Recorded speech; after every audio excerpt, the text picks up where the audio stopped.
যে আগামী 22 নভেম্বর সারা দেশব্যাপী লোকজন এসে জাতীয় প্রেস ক্লাবের সম্মুখে আমরা মানববন্ধন কর্মসূচি এবং প্রধানমন্ত্রীর কার্যালয়ে আমরা স্মারকলিপি প্রদান করব।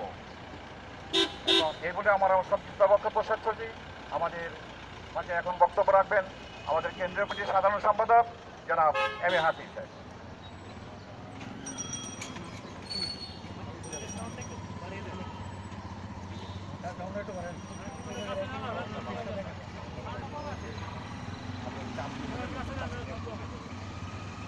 আসসালামু আলাইকুম।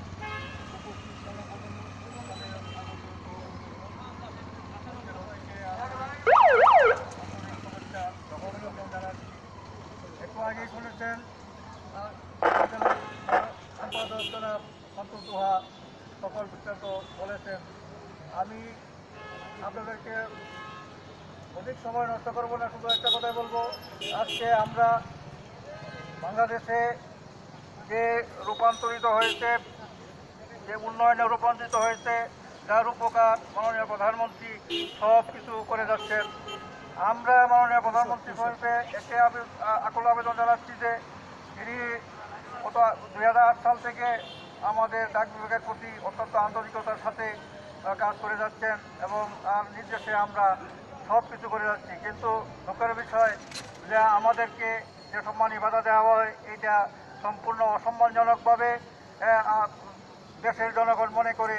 সেই লক্ষ্যে আমি শুধু একটা কথাই বলবো যে আমাদের 10 দফা দাবি পেশ করা হয়েছে, অবিলম্বে এই দাবি পূরণ করতে চাই।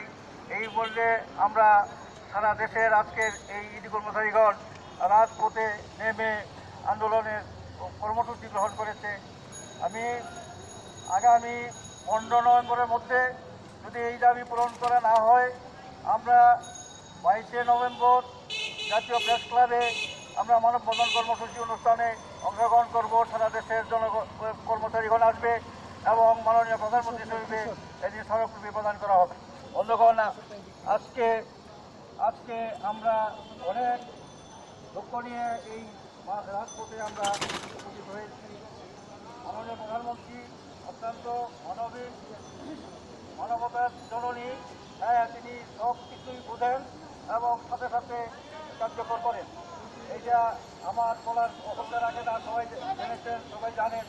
তো আমরা এই কর্মচারীদের পক্ষ থেকে বলতেছি যে ওনার দৃষ্টি আকর্ষণ করছি যে আমাদের দাবি আমরা যে পেশ করেছি এবং এটা গত 1.5 বছর যাবৎ এটা লেখালেখি চলছে, কিন্তু আমলাতান্ত্রিক জটিলতার কারণে এখনও এটা বাস্তবায়ন হচ্ছে না। তাই আমি সরকারের কাছে জোর দাবি জানাচ্ছি যে আগামী 15 নভেম্বরের মধ্যে যে আমাদের বাধা বৃদ্ধির দাবি, 3 গুণ বাধা বৃদ্ধির দাবি, এটা যাতে পূরণ করা হয়।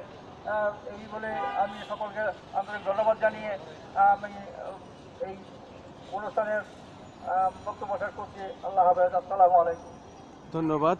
তারা নিউজ বিডি টিএনবি থেকে দিলখুশা ডাকঘরের সামনে থেকে আমরা একটি মানববন্ধনে ওনাদের সমস্ত কিছু ভিডিও ফুটেজ ধারণ করলাম। আমি খন্দকার মাসুদুজ্জামান।